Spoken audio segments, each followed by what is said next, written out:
मन ही तो कर रहा है, इसलिए इसको सुधारने के लिए ही तो अध्यात्म है। सत्संग सुनो, नाम जप करो।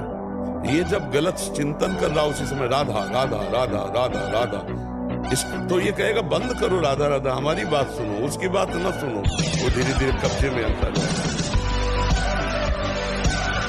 जनकपुर में यज्ञ हो रही थी, धनुष यज्ञ, और महान पराक्रमी रावण ये भी आप भी तो धनुष उठाने आए। बोले नहीं, इस धनुष उठाने में कौन सी बात है, जब 20 बार कैलाश सहित भगवान शिव और पार्वती को उठा लिया तो उनका ये धनुष है।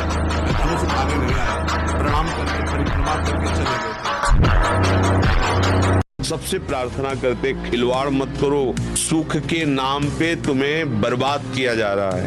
ब्रह्मचर्य रह जाता है, शरीर भले रोग से ग्रसित हो तो विचार शक्ति इतनी बलवान होती कि शरीर शक्ति के हीन होने पर भी वो प्रसन्न रहता है।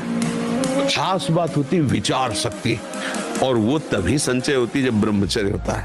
ब्रह्मचर्य बहुत बड़ा वरदान है।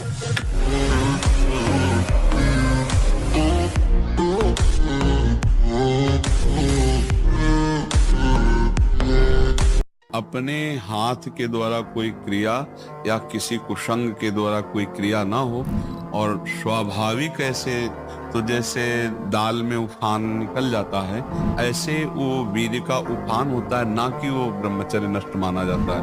अगर कोई क्रिया के द्वारा नष्ट कर रहे हो तब तो फिर आपको रुकना ही होगा, और उस स्वाभाविक स्थिति के लिए जैसे 2 किलोमीटर दौड़ लगाओ, नहाने के समय उदर में ज्यादा ठंडा पानी ऐसे डाले, कुछ देर प्राणायाम व्यायाम करे, सात्विक आहार करे, गंदी बातें न सुने न देखे न। मुझे लगता है ब्रह्मचर्य बच्चा पक्का हो जाए। ब्रह्मचर्य ऐसे थोड़ी रह जाता है कि ऐसे खाओ पियो ब्रह्मचारी रह जाओ। जितना आवश्यक है भोजन उतने आवश्यक है व्यायाम। 4 बजे उठ करके शौच स्नान करके यदि 20 मिनट व्यायाम करोगे रोज, तो आप देखोगे वरदान की तरह काम करेगा। 1 साल में आप बदल जाओगे। 1 साल चेहरा बदल जाएगा, जीवन बदल जाएगा। नाम जप करो, आध्यात्मिक शक्ति बढ़ाओ, व्यायाम करो, शुद्ध भोजन करो, शारीरिक शक्ति बढ़ाओ, अभी आप बलवान बन जाओगे।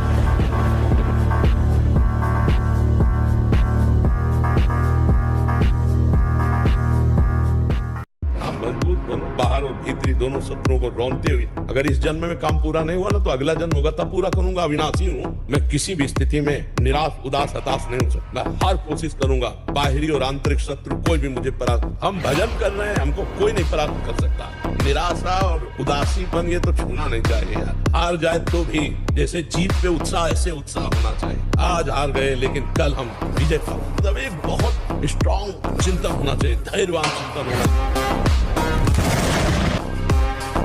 ब्रह्मचर्य ये सनातन धर्म का लक्ष्य। मन से, वचन से और शरीर से, तीनों से ब्रह्मचर्य होता है। मन का ब्रह्मचर्य, विषयों का चिंतन ना करना। वचन से हमें कभी भोगों की बातें नहीं करनी, और शरीर से हमें कभी भोग क्रिया नहीं करनी। जो ब्रह्मचर्य रहता है उसे शरीर बल, मनोबल, बुद्धि बल ये सब जागृत हो जाते हैं। आप कुछ समय तक व्यवहार करके देखिए ब्रह्मचर्य का, कि आपको खुद पता चलेगा कि कितना आनंद प्रदान करता है ब्रह्मचर्य। एक हमने देखा था, पहलवान आए थे, हर जगह विजय प्राप्त करते थे, तो वहां उन्होंने चैलेंज कर दिया कि कोई भी लड़ ले। तो गांव का एक किसान आदमी जो संयम से रहता था, दंड बैठक मारता, तो बोले नाम नहीं सुना, 5 मिनट में तुम्हें पटकेंगे। जैसा उसने कहा था 5 मिनट में ऐसे ऊपर उठा के बोरा की तरह धम में से रख दिया। बाद में उसने एकांत में बुलाया उसको और कहा ऐसा क्या? तो उसने कहा कि रोज मैं अपने व्यायाम को भगवान का भजन समझता हूँ और संयम से रहता हूँ। तुम्हारे शरीर को देख करके हम समझ गए थे कि तुम्हारा शरीर भोग प्रधान है। कि गरीब आदमी दंड बैठक मार के संयम से रह के पटक दिया उसको।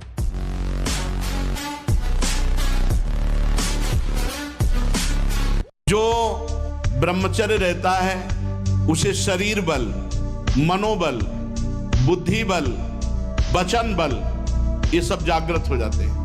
वचन बल जो बोला वही लागू हो गया, जबरदस्ती आपको मानना पड़ेगा। और मनोबल जो संकल्प किया अंदर वही बाहर क्रिया प्रारंभ हो गई, वही दिखाई देने लगा। देह बल, रात दिन मेहनत करो फिर भी थकान नहीं। आप कुछ समय तक व्यवहार करके देखिए ब्रह्मचर्य का, फिर आपको खुद पता चलेगा कि कितना आनंद प्रदान करता है ब्रह्मचर्य।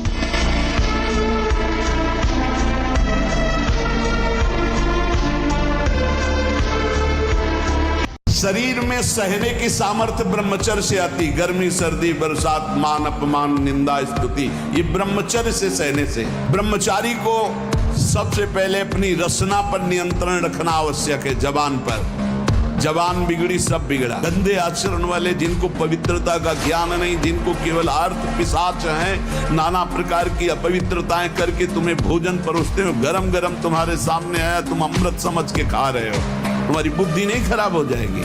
पहले साधक को चाहिए कि ये देख ले कि हमारे द्वारा कोई हस्त मैथुन आदि क्रियाएं जो निंदनीय क्रियाएं वो तो नहीं हो रही।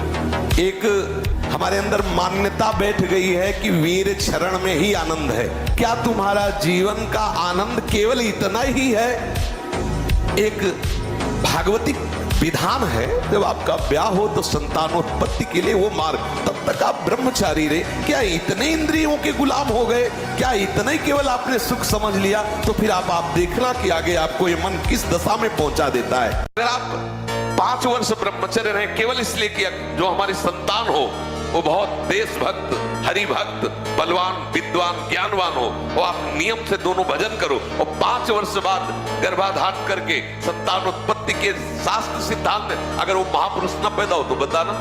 अब ये खान पान ठीक नहीं, आचरण ठीक नहीं, पवित्र नहीं हो, एक किसान भी खेती को सुरक्षित और तैयार करता है तो उसमें अच्छी फसल होती है। तुमने ब्रह्मचर्य को जाना ही नहीं, इधर उधर से हर तरह से भ्रष्ट आचरण, अब वो संतान कैसे हुई? हम देखा गोदी में चश्मा लगा, भगवान गोदी में है, शुगर है 500, अब बोलो इनको जवानी आएगी कभी?